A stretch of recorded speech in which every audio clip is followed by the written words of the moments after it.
Hello and welcome to An Idol Called Food. I'm your host, JT Tapias, and in today's show, we're going to talk about something that is timely because we are right at the end of 2023, and I know what happens here in the next month or so, or maybe 2 months, and that's that most of you guys start creating this vision board and these goals and these ideals for 2024.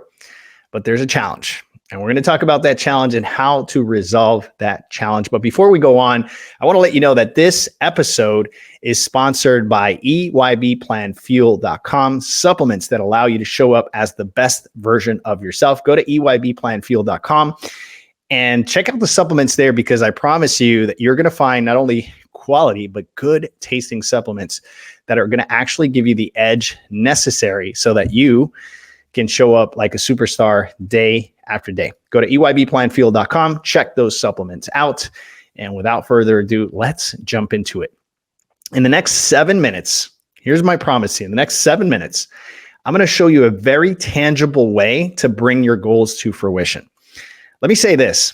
If year after year after year, you have planned for all these amazing goals, you're excited about the beginning of the year, you're telling your friends, you're like, this year I'm going to start doing this and start doing that. But most of the time, every year, right around this time, you say the same. And then all of a sudden something happens.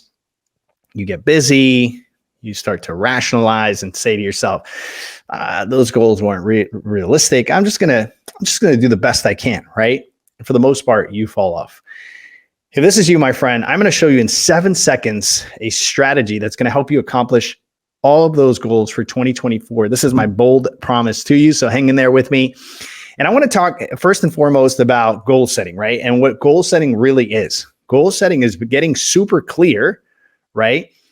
And making a decision to cut off every other decision in the name of hitting a goal, bringing a goal to fruition, right? Simple. Clarity is simply defining, this is what I want, A, B, and C, and saying everything else becomes secondary.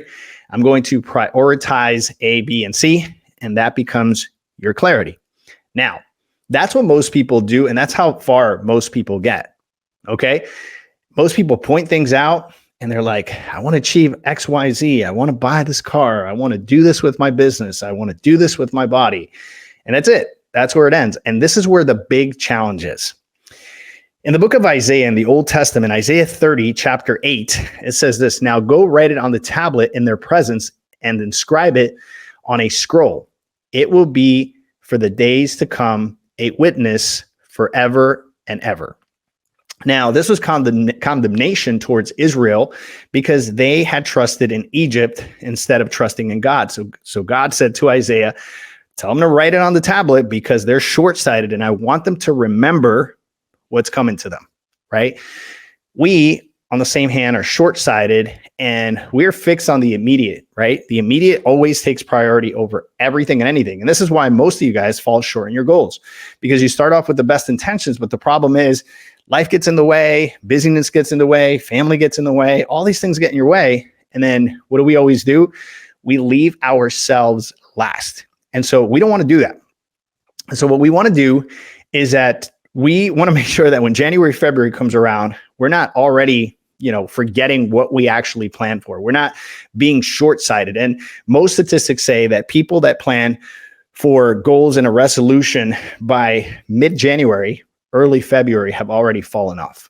I don't want that to be the case for you. And so I have some things for you that I believe are going to help. So let's look at some of these goals, some of these things that most people set at the beginning of the year. So we have financial goals. We want to start reading more, right? We want to start maybe going to church, reading our Bibles, praying more. Some of you guys want to stop drinking. You're just like, that's it. I'm done. I don't want to drink anymore. That's, I don't like the way I feel. I don't like the way I am. And I'm just going to leave that behind, right? And these are all great goals. The problem, once again, is that we're short-sighted. And so 99% of people start off with these great goals, but they never bring them to fruition. And so how do we create goals that we can actually follow through on so that we can bring all these goals to fruition? I have 5 very simple points for you. And I want to make sure I just deliver this in a very easy, tangible way for you. This is going to be a very short and sweet podcast, but I want it to be very practical. I want you to just incorporate it right away. So instead of just saying, I want X, Y, Z, which is just the clarity, which is needed, of course. So number one is, what do you want, right? Number one is, what do you want? Number two is, why do you want it? Number three is, how are you going to obtain it? And number four is, who is going to keep you accountable? So let's start off with number one, what, right? We write the thing out. I want to lose 30 pounds by June, okay? You set some realistic goals, you set some realistic timelines, you say exactly what it is you want, right? And then we move on to number two. You want to really just say, okay, I need to dig deep. I need to figure out what this why is. Why do I want to do this? And I can tell you right now, guys, that your first answer to that why is going to be very superficial. Why do I want to lose weight? Why do I want to look good? That's great. And that's valid, but it's only going to get you so far. So we got to go deeper. So there's an exercise that I've talked about on this podcast before called 7 Levels Deep. And it says that you ask yourself 7 questions. Now, hear me out. If you hear this, it goes in one ear and out the other, you just wasted your time. I need you to play all out, okay? And I need you to actually do the exercise exactly the way I'm asking you to do it. So you need to ask 7 questions deep. Why do you want to get in shape? Well, I want to feel great. Why do you want to feel great? Well, I want to perform better. Well, why do you want to perform better? Well, I want to perform better because I want to show up as the best version of yourself. Why is showing up as the best version of yourself important to you? Because last year I didn't feel the best and it made me feel lousy, right? Why do you want to be different this year? Why do you want that to be different this year? Well, I want to make sure I don't disappoint people that I love. Why is not disappointing people that you love important to you? Because when I was growing up, people disappointed me and I didn't have a role model. Why is being a role model important to you? And so notice what I'm doing. You start off from the very superficial. And as you start asking these questions, the questions start getting more intrinsic, bigger, more important, and of more impact. When we get to that question number 7, we should be at a place where whatever it is that why is, it pulls on our heartstrings. And if we get to that point and we truly, truly dig and we find that intrinsic reason, that why, then guess what? When the going gets tough, as the silly, cheesy saying says, you're going to get tougher and you're going to be able to persist and get things done.